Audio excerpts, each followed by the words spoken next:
संदीप शर्मा लिखते हैं, गुरु जी अगर सब घटता सा प्रतीत हो रहा है तो फिर क्या किसी भी चीज की निंदा करना गलत नहीं है? निंदा करना बिल्कुल गलत है, अनुचित है, निंदा की कोई आवश्यकता नहीं है। लेकिन एक और चीज होती है समालोचना।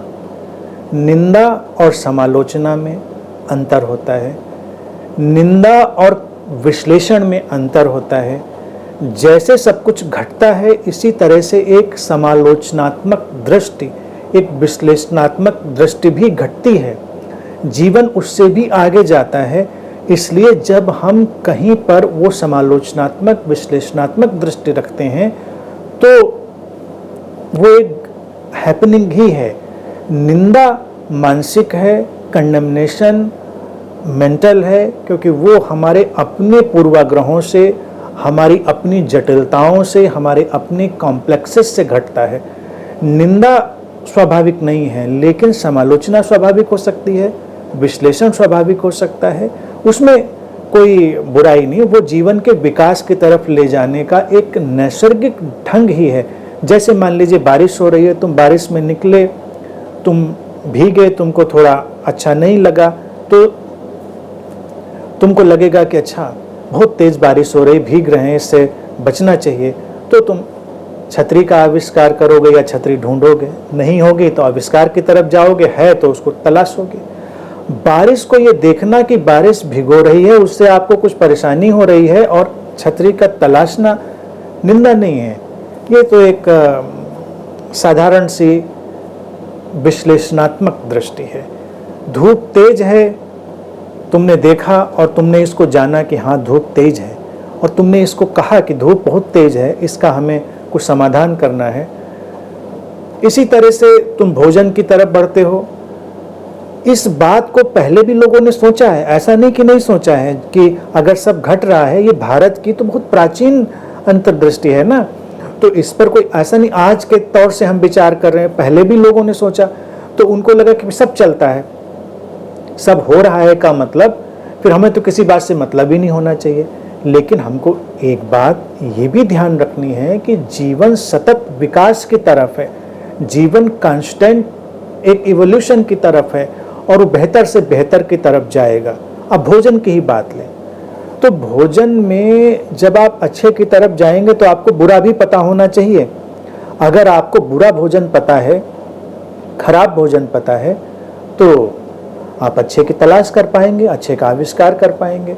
लेकिन अगर आप सोचें कि क्या क्या अच्छा और बुरा क्या, अगर आपको यही बात पकड़ में आ जाए कि भाई अगर सब घट रहा है, ये बुरा भोजन इस समय घटा, तो अगर हम इसको खराब कहते हैं तो इसकी निंदा हो जाएगी, तो हम इसको भी खाते हैं, हम इसको भी अपने शरीर में डालते हैं, लेकिन तब आप बीमार पड़ेंगे, आपको नुकसान होगा, आपको तरह तरह की तकलीफें होंगी। तो अगर आप उस खराब भोजन को हटाते हैं और क्लियरली कहते हैं कि ये खराब है, ये हमें नहीं चाहिए, तो निंदा नहीं हुई, स्पष्टता हुई। ऐसे ही हमारे जीवन में तमाम लोग हो सकते हैं, तमाम लोग हो सकते हैं कि भाई इस व्यक्ति के होने से हमारे जीवन में शांति बाधित होती है, शांति नष्ट होती है, हमको ये व्यक्ति फिलहाल नहीं चाहिए, ये संग साथ नहीं चाहिए, तो ये निंदा नहीं हुई। और अगर मैंने ये कहा कि तुम्हारी वजह से या इसकी वजह से ये शांति भंग होती है, तो ये उसकी निंदा नहीं है, ये हमारा विश्लेषण है। अतीत की बात जो मैं कह रहा था, भोजन में देखिए क्या हुआ, पहले परिव्राजक साधु होते थे, तो अगर तुमने देखा होगा, मैंने बचपन में देखा है, वो आएंगे, उनके पास एक पात्र है और वो कहेंगे कि सब डाल दो इसी में, क्योंकि वो कहते हैं कि क्या अच्छे और बुरे की पहचान क्या करनी, हम तो टोटल एक्सेप्टेंस में जी रहे हैं, सब डाल दो, दाल चावल दही मीठा नमकीन सब इसमें डाल दो, हम उसी को खा लेंगे। ये उन्होंने जीवन शैली बनाने की कोशिश करी कि भाई हम क्यों उसकी निंदा करें भोजन की, भोजन तो परमात्मा का प्रसाद है। लेकिन वो थोड़ी जड़ता भी हो जाएगी। जीवन संवेदनशीलता पर खड़ा, एक एक चीज अगर प्रकृति की देखें, इतनी प्रिसाइज, इतनी स्पष्ट, इतनी गढ़ी हुई है काव्यात्मक ढंग से, गणितीय ढंग से, मैथमेटिकली, पोएटिकली, कि आप हैरान हो जाएंगे। तो हम अपने जीवन को उतना ही काव्यात्मक और गणितीय क्यों नहीं बनाएंगे, या हमारे अंदर से जब घटेगा तो हम उसको क्यों नहीं घटने देंगे। वो विकास की तरफ ले जाएगा। तो ये जो निंदा शब्द है इसको थोड़ा एक व्यापक अर्थ देंगे। खाम खा बैठ के किसी के बाल की खाल निकालेंगे तो वो निंदा में आएगा, लेकिन अगर आप सचमुच में समझेंगे किसी बात को तो वो निंदा नहीं होगी, वो उसके प्रति एक विश्लेषण होगा जो उसको आगे ले जाएगा।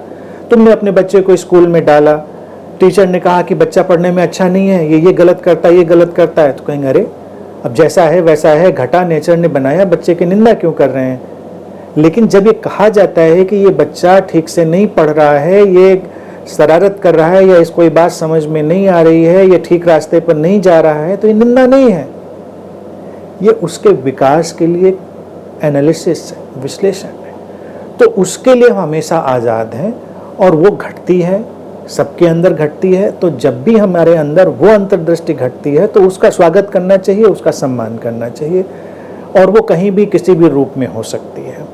उसको निंदा की कैटेगरी में नहीं डालेंगे। निंदा इचिंग की तरह से है, वो खुजली की तरह से है जिसका कोई परिणाम नहीं है, बस आप उसमें केवल इचिंग या खुजली करने में रुचि लेते हैं या दूसरे को परेशान करने में रुचि लेते हैं। कोई सृजनात्मक या कंस्ट्रक्टिव आपका कोई उपयोग नहीं होता। तो इसलिए हम जीवन में जब समग्र स्वीकार में जिएंगे और सब घटता सा प्रतीत होता है इसको स्वीकार करेंगे तो हम स्पष्ट रूप से बहुत सारी बातें बोलना भी सीखेंगे, अपने प्रियजनों से बोलेंगे, उनकी कमियों की तरफ इशारा करेंगे, उनको विकसित करने में सहयोग देंगे। तभी हमारा प्रेम, हमारी संवेदनशीलता सार्थक होगी और वो शुभ होगी।